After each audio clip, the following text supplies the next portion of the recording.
ఛత్తీస్గఢ్ కొనుగోలుకు సంబంధించి ఏదో ఎక్కువ ధర పెట్టారని ఒక తెలివి తక్కువ మాటలు. ఎంత హాస్యాస్పదం అంటే ఛత్తీస్గఢ్ నుంచి తీసుకున్న విద్యుత్ ₹3.90 దొరికింది. ఆ రోజుకు మనం వివిధ ప్రభుత్వ రంగ సంస్థల నుంచి తీసుకుంటున్న విద్యుత్తుకు కూడా తక్కువలో తక్కువ ₹5 నుంచి ₹17 వరకు చెల్లిస్తున్నాం. ఆ రోజు వరకు మీరు ఆధారాలతో సహా అన్ని కూడా వరకు పెట్టడం జరిగింది.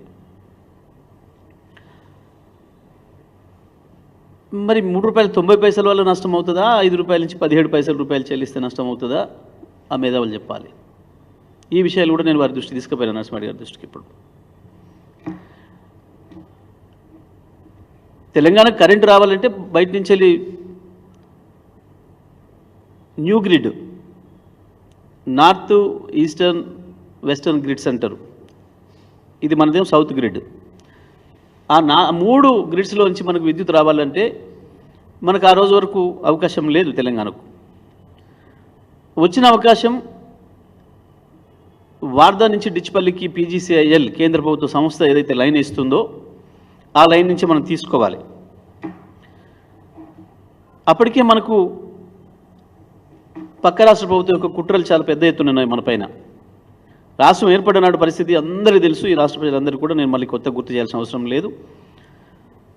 పరిశ్రమలు కావచ్చు, వాణిజ్యాన్ని కావచ్చు, సాగునీళ్ళకు కావచ్చు, తాగునీళ్ళకు కావచ్చు, ఎన్ని ఇబ్బందులు పడ్డామో, ఏ రకంగా ఎన్ని వేల మంది చచ్చిపోయారో మనకు తెలుసు. రాష్ట్రం ఏర్పడిన నాడు మనకి ఇవ్వాలి 53% పైన 53.86% మనకి ఇవ్వాలని, 53.89% మనకు, 46.11% ఆంధ్రప్రదేశ్కి ఇవ్వాలని చెప్పి ఆ చట్టంలో ఉన్నప్పటికీ కూడా, కేంద్రం చేసిన రీఆర్గనైజేషన్ చట్టంలో ఉన్నప్పటికీ కూడా చంద్రబాబు నాయుడు గారు ఆ కరెంటు మనకి ఇవ్వకపోగా సీలేరు ఏదైతే మనకు వచ్చిందో పవర్ ప్రాజెక్టు ఆ 7 మండలాలలో కేవలం ఆ సీలేరు పవర్ ప్రాజెక్టును కొట్టేయడానికి 7 మండలాలు తీసుకొని ఏ రకంగా అయితే మనం కుట్ర జరుగుతుందో, అదే సందర్భంలో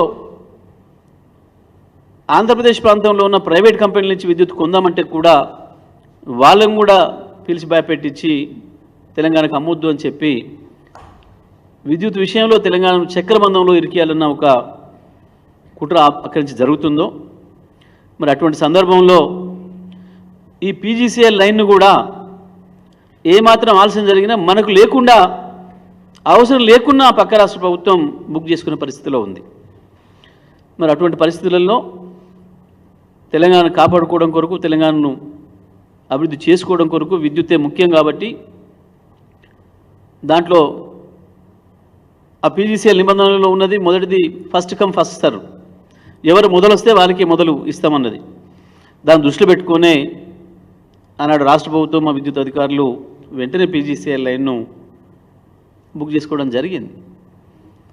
దీంట్లో ఇంకేందో మేము కోడిగుడు మీద ఈకలు వీకుదామని చెప్పేసి తెలివి తక్కువ ఆలోచన, బాధ్యత లేకుండా ఈ రాష్ట్రం పట్ల, రాష్ట్ర అభివృద్ధి పట్ల సోయలేని వాళ్ళు ఆనాటికి ఇంకా తెలంగాణ ద్రోహులకు ఏజెంట్లుగా మిగిలిన వీళ్ళు తెలంగాణలో కొంతమంది మొదలుపెట్టిన దుష్ప్రచారంలో భాగంగా ఆ వాదన తీసుకొచ్చిండ్రు. అది తప్పు అనే విషయాన్ని కూడా నేను వారికి స్పష్టంగా తెలియజేసిన. ఛత్తీస్గఢ్ విద్యుత్ ఒప్పందం కూడా PGCIL లైన్లో మనం వాటా కొనుగోలు చేసుకోవాలి అంటే, బుక్ చేసుకోవాలంటే ఆ ప్రాంతం నుంచి మనకు ఒకరు విద్యుత్ ఇస్తాము అని చెప్పి ఒప్పందం ఉండాలి, ఏదో ఒక ప్లాంట్ నుంచి. కాబట్టి ఈ రెండు ఒకదానికొకటి అవినాభావ సంబంధం ఉంది. PGCIL లో వాటా కొనాలంటే తప్పకుండా విద్యుత్ ఒప్పందం ఒకటి ఉండాలి. విద్యుత్ అవసరం ఉంది, ఆ లైన్లో వాటా అవసరం ఉంది, రెండు అవసరం ఉన్నాయి. కాబట్టి ఈ రాష్ట్ర ప్రయోజనాల రీత్యా, ఆ రాష్ట్రంలో ఆనాడు ఉన్న అత్యవసర పరిస్థితి రీత్యా ఇవి రెండు కూడా న్యాయమైనవి. ఇది కేవలం రాష్ట్ర అభివృద్ధి కొరకు మాత్రమే జరిగినాయి అనే విషయాల్ని వారికి చెప్తూ, ఇంకొక విషయం కూడా, ఆ రోజుకి ఛత్తీస్గఢ్తో మనం తీసుకున్న విద్యుత్ ₹3.90 ఏదైతే పడిందో, అదే సమయంలో సింహాద్రి నుంచి వెళ్ళి కూడా మనం తీసుకున్నాం. అది కూడా నా PPA మోడ్లోనే, NTPCది, దానికి ₹4.33 పడింది. ఇంకా దానికి కొనసాగింపుగా తమిళనాడు, కర్ణాటక రాష్ట్రాలు కూడా అదే సందర్భంలో పీపీఎల్ చేసుకునే వారికి ₹4.94 పడింది. ఆ సమయానికి ₹3.90 కంటే ఒక్క పైసా తక్కువతోనూ కూడా ఈ దేశంలో ఎక్కడ కూడా అగ్రిమెంట్ కాలేదు. ప్రత్యేకించి సదరన్ స్టేట్స్లో, దక్షిణాది రాష్ట్రాల్లో ఎక్కడ కూడా ఎవరిని ఆరోపణ చేసేవాడు మీరు 3.90 కొన్నారు, ఇగో పక్కన 3.80కి వచ్చింది, 3.50కి వచ్చింది, లేదా 3.89కి వచ్చింది, ఒక పైసా తక్కువైందని చూపించాలి ఏదైనా ఆధారం. ఇది ఏది లేకుండా ఊరికైనా కేసీఆర్ గారి పైన బురద చల్దామని, అప్పుడు ప్రభుత్వం పైన ఏదో బ్లాక్ స్పాట్ వేద్దామని, ఇది కేవలం తెలంగాణ అభివృద్ధిని ఓర్వలేని వాళ్ళు చేసిన కుట్రలో భాగం తప్ప ఇంకోటి కాదు అనే విషయాన్ని కూడా వారికి చెప్పడం జరిగింది. ఇంత స్పష్టంగా ఉన్నాయి వాస్తవాలు అనే విషయాన్ని కూడా వారికి తెలియజేయడం జరిగింది.